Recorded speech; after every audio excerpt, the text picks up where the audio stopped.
Welcome to the podcast. If you'd like to listen to an ad-free version of this episode and all of our episodes, then search True Crime Today Premium Plus on Apple Podcasts and press subscribe. That's our premium channel where all of our ad-free and advanced episodes live, all in one place. True Crime Today Premium Plus. Search it on Apple Podcasts and press subscribe. Even try it for 3 days free. They thought it was the perfect crime until the body was found. You're listening to Hidden Killers with Tony Brueski, featuring psychotherapist and author Shavaun Scott.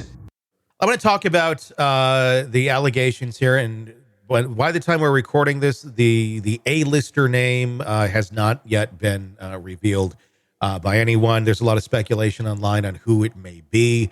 The New York Post did a very interesting piece just the other week talking about the video. Some attorneys have seen it that's being shopped around, but there was some concern in this video about the individual, the A-lister, being victimized again because it said that this person may also be a victim of him. And this person they were not quite sure if this person was even of age, this A-lister, at the time of the videotaping. Now, put the dots together, I think it's pretty easy to guess who this might be. My question would be, if this is someone who has also been a victim of Diddy, because if this is the person I think it is, I believe they truly have been a victim of Diddy and have been groomed most of their life. If they're caught in these videos and they are shown to be interacting with basically like this, like incapacitated people, and going along with it, does an individual like that have anything to worry about with charges against them? I mean, obviously, they're going to have to take, hopefully at some point, probably in a court, the grooming into consideration and the abuse that the individual suffered, to think that this is normal or healthy. But I would imagine, even if they were a victim of Diddy, even if they were groomed into this, they're still going to be facing a level of responsibility if they're found to be doing something illegal or taking advantage of another human being. Boy, that's an interesting question. I guess it would just be up to the attorneys prosecuting to determine if they think that they could win on something like that, or if they would just rather say this person was a victim and let it go. I think it's going to be hard to convict somebody who's a minor, on something. If they were like a minor that. at the time. If they were a minor, not sure. yeah. But if they're not a minor and they were an adult and then we're in a different territory. It kind of, once you groom somebody, they can be a totally different human being. They can be exactly what that dark person groomed them to be. And then they will carry out things that, if they didn't have that sort of influence at a very influential time in their young lives, they would not have done. Look at the Menendez brothers case, things like that, where they were abused forever. They finally lashed out and did what they needed to do. And that's all obviously being reexamined now. But I think we're going to find some of that here in this case with a lot of young people. Diddy did seem to try and surround himself and influence a lot of young people before they had much ways of the world in their head to do what they wanted to do. And I'm just wondering how harsh society is going to judge those people and the legal system.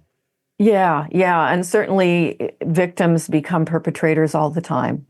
Fortunately, not all, but it definitely can happen. It's just all around very dark and shocking.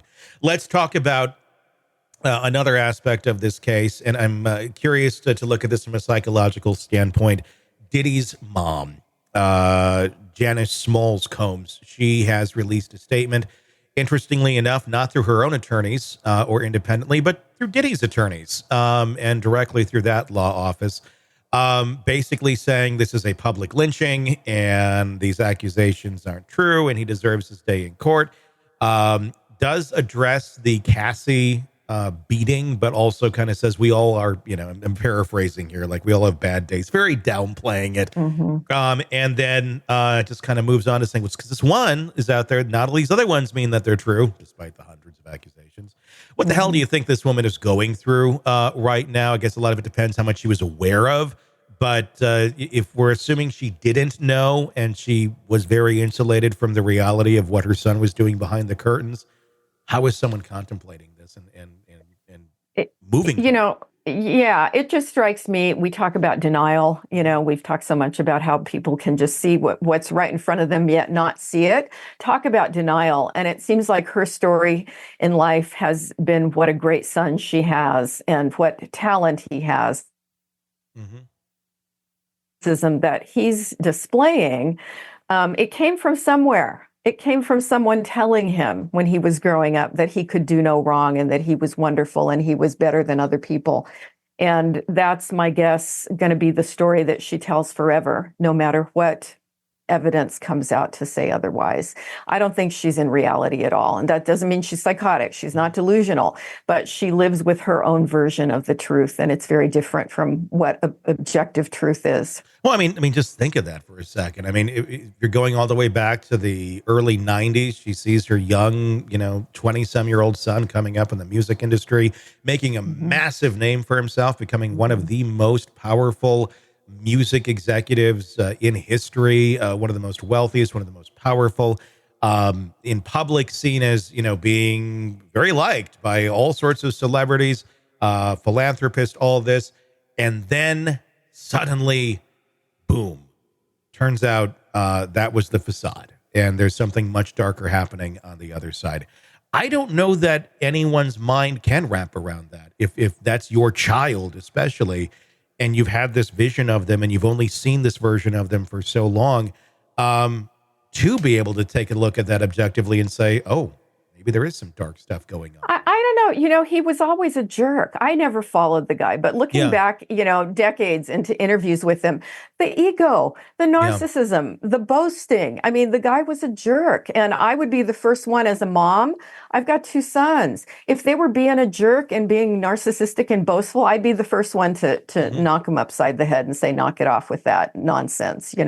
It's like, that's just not a person that you admire. Sure. And those are qualities that I think he very likely got from her. She fed this sense of narcissism and unearned glory and power. And he's a creep. He's just a creep. Welcome to the podcast. If you'd like to listen to an ad-free version of this episode and all of our episodes, then search True Crime Today Premium Plus on Apple Podcasts and press subscribe. That's our premium channel where all of our ad-free and advanced episodes live, all in one place. True Crime Today Premium Plus. Search it on Apple Podcasts and press subscribe. Even try it for 3 days free. You're neck deep in a dark, twisted tale, and just as the tension peaks, bam, a commercial about some miracle diet pill breaks the spell. It's like finding a fly in your soup after the first bite. But here's the fix. True Crime Today Premium Plus on Apple Podcasts. You get to enjoy your crime stories without the junk, ad-free episodes, extended interviews that go beyond the surface, and early access to all the gruesome details. It's like swapping out a can of cheap beer for a glass of fine whiskey. So search for True Crime Today Premium Plus on Apple Podcasts. Subscribe and keep the darkness flowing uninterrupted.